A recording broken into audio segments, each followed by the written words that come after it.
This is Bleav in Buckeyes. I'm Bryant with All-American cornerback Chimdi Chekwa. This show is brought to you by FanDuel. Chim, you went out, you played Grambling. You did all right, man. You won 70-0, man. That's not one of my favorite numbers if you know me, 70-0. Chim, what's going on? You was in the horseshoe, man. How you doing? How was the game? The game was good, man. You know, I went there to kind of get be able to go check out some Louisiana guys out there. You know, grew up really understanding the history of Grambling and everything there. Mickey Joseph, a guy from my area as well. But at the end of the day, big time win. Well, at least you know, a big number. Win. Right. a big number at the end of the day. But it was a good time, man. The bands was good entertainment at halftime. They also played after the game. So I enjoyed the experience overall. My type of game, you know, I could be laid back a little bit more, knowing that we're about to take this win. So I showed up. But yeah, I got a chance to see the young guy. I think that's one of the things that I was kind of most excited to see is some of the young players that we didn't see in the first game get out there, you know, get their feet wet, make some plays, just get a chance to get some experience. Also, you know, we have another quarterback in Lincoln Kinghouse being able to get out there and make some plays as well. But I do still want to start with the starters, though. I mean, what was because Julian saying week one didn't have a ton of stats, right? He had a good game, though. Was able to throw the ball a little bit more this game. So you know, what do you think of saying? Man, I think he lit it up. I mean, he went, look at his numbers. He went 18-19. He had no incompletions on the day. Just one of the completions was by Grambling, a Grambling defender on a very, I'm going to say it was a very bold throw on the opposite hash, throwing an out route. It's a crazy throw. But he went for it, man. He's throwing the Cardinal Tate interception. But he was able to stretch it out. I think he had over 300 yards throwing, like I say, 18-19. 4 touchdowns. He was able to kind of show, once again, due to the way the Texas game went, we didn't take too many shots down the field. But this game, you know, he was able to hit Jeremiah Smith early and often. He was able to spread the ball around to multiple receivers. I think tight ends, everybody kind of got in on the action. So I think he, you know, this kind of, I hate to say he confirmed it, but, you know, he really put his stamp that he is QB1. You know, the competition side of things is behind him, and he's now just kind of rolling, get into his season. Yeah. So a couple of things from the game. One, that interception he threw it because he threw it late. Like he know where he wanted to go. It was man-to-man coverage. And shout out to number 5 from Grambling. I don't know exactly what his name was. Yeah. But he was a good corner. He was a good corner. Like I don't want to say he's better than where he's at, but he could play at you know, a D1 level team. Doesn't have to be a D1 AA. He showed that he can kind of hold his own. I saw him, you know, out there. He didn't have a ton of help, right? But go out there and make plays. And he made Sam pay for throwing the ball late. And I was happy that it happened. When I saw the pick, you know, everybody's like, oh, I'm like, yes. Because I saw the ball was late. I'm watching. I know it's man. I see that the ball is being thrown late. And I want him to pay for that. I want him to feel this is a game where you can take the risk. And it goes bad, you can go back, watch the tape, learn from it, because you don't want it to happen in the big game. So I'm glad that happened. I think defensively, another thing that I saw, you know, they've been doing a good job of disguising coverage overall. Yep. And, you know, I was really happy in week 1 going against Texas. I said, you know, they didn't sacrifice coverage, disguise for coverage. They were able to do the disguise and really, really win a lot of those plays pre-snap. Well, a couple plays in this game. I'm talking about the starters here. You see them disguising cover 3 when they're in zero coverage and not getting out there. Grambling getting the easy pass for a first down. You want to, in these games, test a few things, right? You want to push it a little bit more so that you can get a feel. But at the same time, you want to make those mistakes in these type of games so that you get prepared for, you know, some of the better teams down the road. Yeah, he is there. But I don't know. The thing I'm most excited for, obviously, like you kind of stated, but, you know, we want to see the young guys play, right? We want to see, you know, who else is in the mix. You know, obviously, like, you know, it's a long season. So some of our 2s, 3s, we never know when it might be, you know, against in a Big Ten game or in the playoffs or something where we need to kind of step in and step out. And these are the type of games you kind of start to get that experience. You get to play in front of the 100,000 crowd, and you kind of got to go out there and get to play, get lined up, and execute, and things of that nature. As far as the young guys, and some of it's their first time doing it. Some guys have, maybe a tad bit of experience, but when you're looking at the young guys out here, I guess we could get into like, are you giving any of these young guys a Buckeye this week for their performance? Yeah. For what they did against Grambling? Anyone stands out to you? Yeah. I'm gonna shout out Caleb Downs. He got a nice pick on a Yeah. he showed blitz and backed out of it, and the ball was thrown right there. He jumped up and caught that. So I wanna give him a shout out. Other guys played good, but I'm giving my Buckeye to a young guy, linebacker, got in the game. I think that was in the second half. Was able to pick up a fumble and score a touchdown early. Yeah. With his playing time, Raleigh Petitjean. So shout out to him. A guy who he looks the part. Like, he was able to get a scoop and score for a touchdown, Yeah. get a tackle for loss. He's able to come back and guard the running back and get a PBU. So you just saw the versatility and his ability to do different things. One of those tackles where he filled the gap, he picked the running back up in the hole, though. In the hole, yeah. in the hole. Big guy, he got low. That was a short running back. He got low, picked him up, put him on his back. So you can just see the level of talent and depth they have at the linebacker position. Because he's a guy. I don't think he got any snaps week one. No, I don't believe so. But he definitely looks like he can. So he gets my helmet sticker. I'm gonna try to stick to one guy this week. Yeah. Well, shout out to him. What about you? Yeah, no. So first, let me give Roddy some. He was a true freshman out of Texas, right? I think he's a five-star linebacker, if I'm not mistaken. He looks like a 5-star linebacker. He looks like, stars are out the window now that you're playing on Saturday. But obviously, he went out there and played well. Just 2 tackles on the day, but like you say, pass breakup, touchdown, big hit in the hole. He looked like he belonged, and we could kind of maybe count on him in the future if needed. But if I'm giving a Buckeye, I got a young guy from Northeast Ohio, running back with a big name on him. Bo Jackson, man. Bo Jackson is getting my Buckeye for what he did out there this past Saturday. He had 9 carries for 108 yards, scored a touchdown, and his long run for the day was for 51 yards. He looked good, man. Like I guess before the season, we knew he had kind of played his way into like that RB3 role. But with his opportunities he got on Saturday, obviously he over the 100-yard first running back on the season. Obviously this week too, but he's the first running back of the season to get over 100 yards in the game. He just looked very comfortable. He looked really fast with the ball in the hole, and he kind of looked like he was a guy that was able to kind of make guys miss due to his speed and angles that he took in the hole and turn those shorter gains instead of running to contact. He kind of ran to the open field and was able to kind of make some big plays because of it. So that's what I'm gonna get my Buckeye sticker to for the day. What is your thoughts on Bo though, man? Did he look? I don't know, man. Obviously, so far, right? We expect maybe some of our vets to kind of stand up a little bit. But one of our takeaways after week 1 is we only averaged I think 2.3 yards a carry. And obviously this week is much different. But what's your thoughts on Bo? Should he maybe be getting more carries, early on here to see exactly what we got in the guy? So that's been the talk, right? That's been the talk, I think, on social media where I'm looking. I see, some discussion around should Bo Jackson get more of those carries. I mean, I think he's earned an opportunity if it presents itself. I like the Donaldson and Peoples. I like them as 1 and 2. I thought Peoples week 1 probably could have ran the ball better in terms of his vision, really seeing and having a better feel for those opportunities that he got. But in this game versus Grambling, and I'm not necessarily. I mean, look, Grambling's defense, Grambling's linebackers specifically, they just didn't have it. Like they didn't have what it takes to stop this level of talent on offense. That's why you saw the tight ends running free all over the place. They couldn't guard them, right? But I think Bo Jackson has earned the respect to be able to, if the opportunity presents itself to get those carries. I still like the top 2 guys, and I don't know how much you rotate outside of 2 running backs. And I also like kind of Donaldson being that power back, and Peoples being able to come in and be a little bit more of that swift running back. So I think he's earned some opportunity, but I also think you got 2 guys that can get it done ahead of him.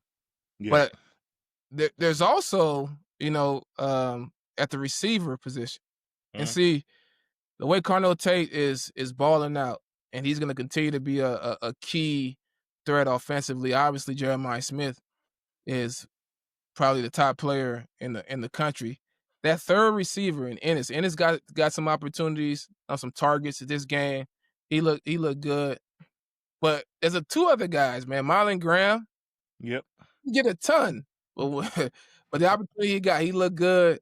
And Bryson Rogers, Yeah, Bryson Rodgers. and not just at receiver, but at punt return as well.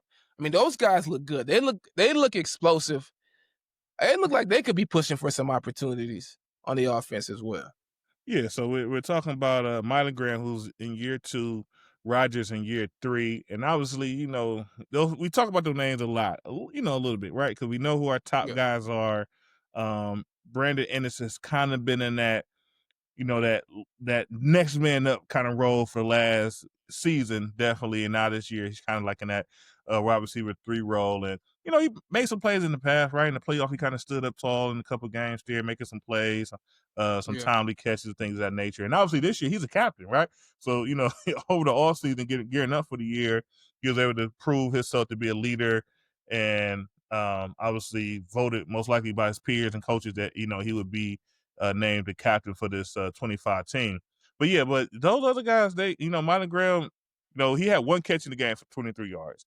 But when he got the ball in his hand, I kind of like, oh, hey, who was that? Like, he kind of just yeah, looked, yeah, he got the ball, he looked very strong with his catch, made a guy miss fast, outran some guys around the edge before getting chased out of bounds.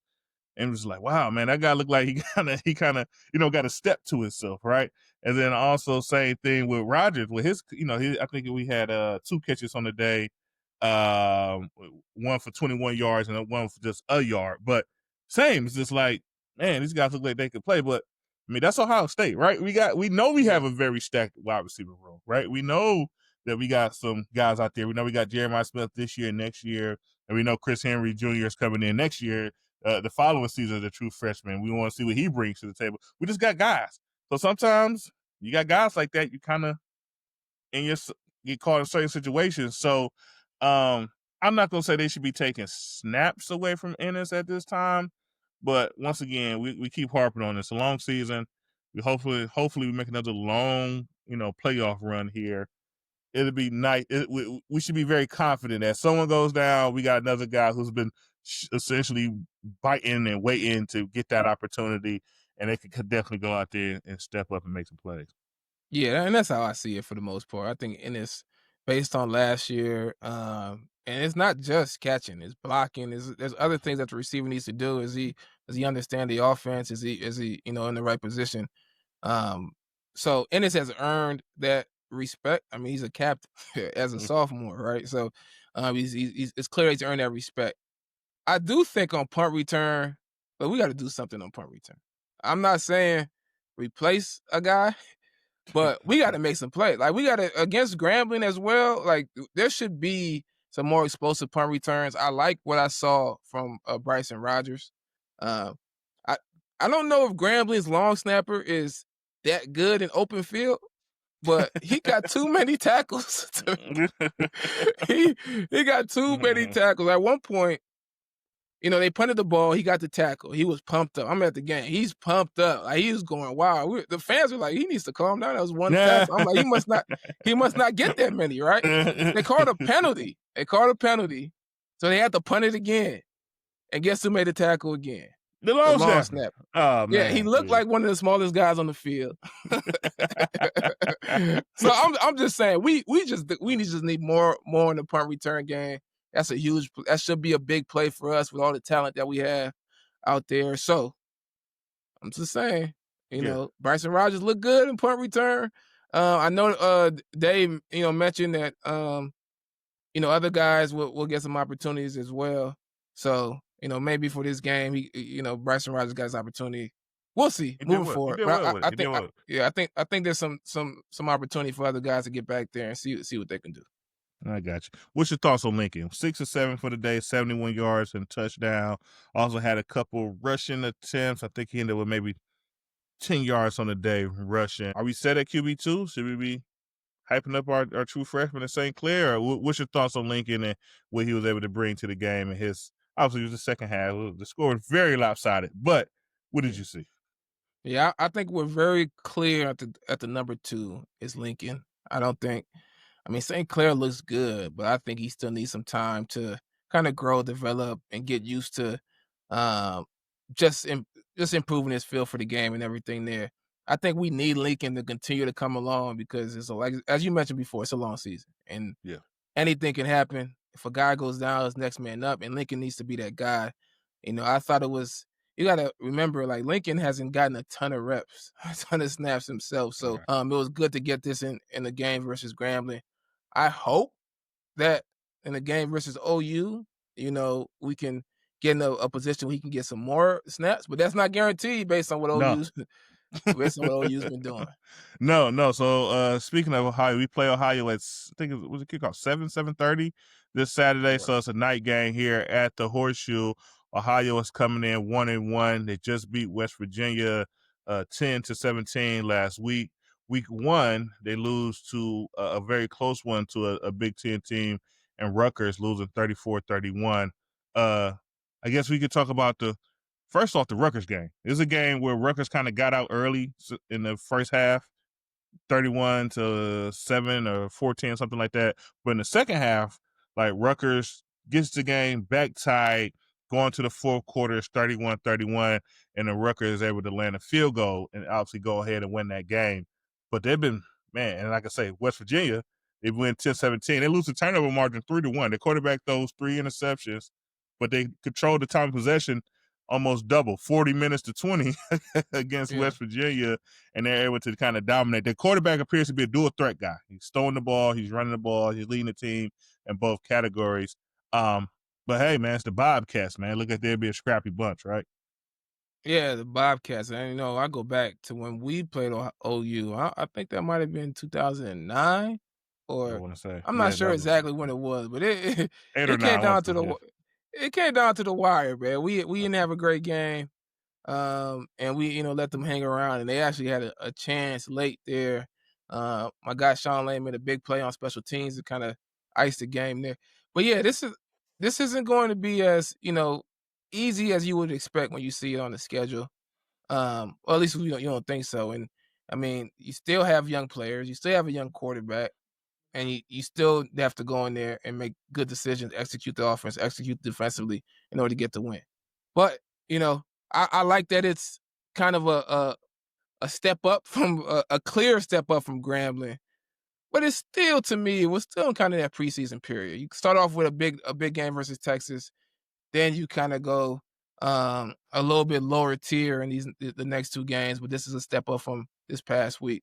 So we'll see. We're gonna find out what OU is capable of. Again, one thing I like the way Ryan Day was coaching to the end of the game. 70 zip, Bo Jackson, good run, kind of fumbles the ball out of bounds towards the end. And he's letting them know, hey, that's not acceptable. Because that's the mindset you have to have, especially when you're winning. This is the Yeah. trouble with winning early against a big team like Texas, is that you start feeling like what you're ranked at. You start Number feeling one like in we're the number one. nation. Yeah. Yeah. We And got all the guys. Yeah. that's a tricky place to be in so early in the year, right? Yeah. Remember last year we lost to Oregon. So you almost trying to get back to that spot all year, and then you take another loss, and now you're upset and you go on that run. So that's the one thing that's if there's a concern for me, the biggest concern is that you beat a big team early. You're number one at early in the year. So, OU, Yeah. another opportunity to get better. Yeah, right. And obviously, we don't want our Buckeyes to get complacent here, right? Like you said, big win early, and then we beat the team by 70. Ohio's going to come, and they are, essentially one play away from being 2-0, being two teams that essentially, if we're looking at FanDuel, that they was not the favorites in either of those games, right? But they obviously have a good team that they're put themselves together, and they'll feel good about themselves. So obviously, whenever you're that smaller school playing against that big school, you got upset on your mind, and they will bring it. They'll do something that we won't expect, they would do something to kind of keep us off balance, and they would do something to kind of make themselves get in the game. Now, FanDuel has the spread here at Ohio State a favorite at 32.5 with an over/under of 52.5 total. I mean, while we're on the subject, pitch on the spot, do we cover? We 2-0 for covering on the season. Do we cover that, or what do you think? It'd be a little bit tighter? 32 point. 32. 32.5. I'm gonna say we cover. I'm gonna say we cover. I started looking Ryan Day's eyes at the end of the game. I think he means business. I think we cover. Yeah, he probably haven't fired up for this week. Locked in, like you say. You got to have some stuff to keep coaching on, especially this early in the season. So I don't know. That's one thing for sure he could do. But I don't know. Let's talk about college football. Obviously, all eyes was on the team up north as they traveled to play the Oklahoma Sooners. Yeah. A game that they did not come out on top. They lost that one 24-13. Did you catch it? Did you get to see the true freshman and Bryce Underwood? Is that right? Underwood? Bryce Underwood. Yeah, I did. Yeah. I think Bryce Underwood has the opportunity to be a really good college quarterback, like a really good college quarterback. He was not really good versus Oklahoma.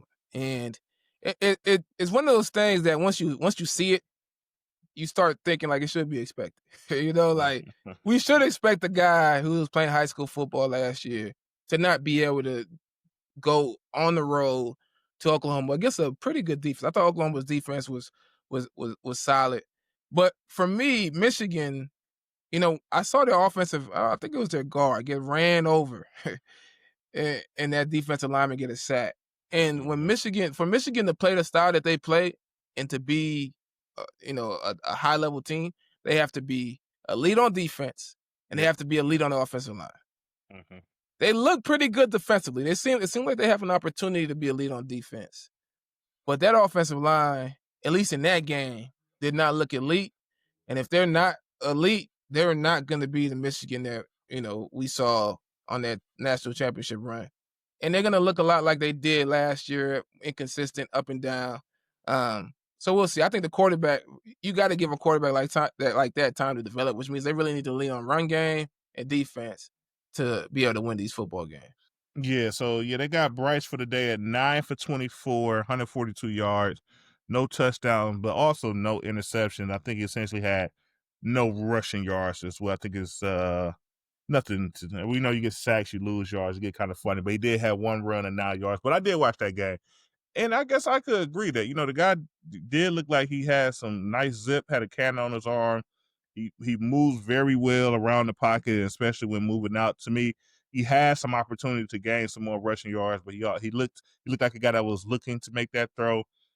Struggled very bad against the blitz. I think he probably went 0 for 12 against the blitz. Oklahoma was kind of doing different things to light him up, and like you say, his offensive line wouldn't do him a ton of favors and finding him a lot of time, especially in known blitzing situations. Like it seemed like there's always a guy free, and Bryce could never really figure out where he should go with the ball from there, and kind of haywire took place afterwards. But Michigan is Michigan. They're gonna lose some games. They're not a great team, so we just need to be ready in November to take care of business. But that's that for that. But the number one team in the nation on paper is Ohio State. We look at the AP and the coaches. But if you've been watching the rankings, the number one team in the nation probably should be USF, right? Man, upset Florida like that. Yeah, if USF was in the SEC, it might be top 5. Right? Oh yeah. But once you add in all the inflation and the bias with it, but yeah, they knocked Florida clearly out of the rankings after that win. Big win for them. This is the second big win. I mean, they beat Boise. They beat Boise. Yeah, week 1, who's also was ranked. They beat Boise pretty handily. So yeah. Yeah. So shout out to USF. I got man. I heard their coach started out there at Westerville Central. Man, his first coaching job was at Westerville Central here. So he's kind of I don't know where he's from. I don't even know his name, but I did see that. I forgot his name. The SEC shuffle is going to happen here between week 2 and towards the end of the season, with all of the teams that are ranked in the SEC all through. Once you get out the top 10, basically it's going to feel like every SEC team is ranked. And then as they lose, they're going to switch them out. Vandy's going to be ranked here. They're going to kick Mizzou out of there. Kentucky's going to beat somebody. They're going to slide Kentucky in. They're going to kick out one of these other teams. It's just going to be it's going to keep shuffling. The big game I want to see, though, is going to be Wisconsin-Alabama. I think Wisconsin-Alabama happens this weekend. That's going to be a big one to see where Alabama stands. Because right now, it's an unknown. They were supposed to be a really good team. They were underranked going into the season, according to the ESPN experts. And then they lost, big loss to FSU. They're still ranked. So Wisconsin, Wisconsin's a struggling team. Still, I feel like they're still trying to find their offensive identity up there. It's going to be interesting to see, how that turns out. And that's going to also have some implications as to how we view the SEC versus the Big Ten as well. Yeah, Wisconsin currently 2-0 on the season, traveling to Alabama, plays them in Tuscaloosa. Yeah, but that's our show for today.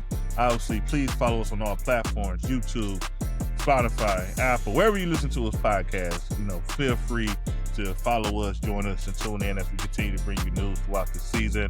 Jim, we're gonna end the show as always with a nice, strong OH. Yo. Go Bucks. Talk to you guys soon. Go Bucks.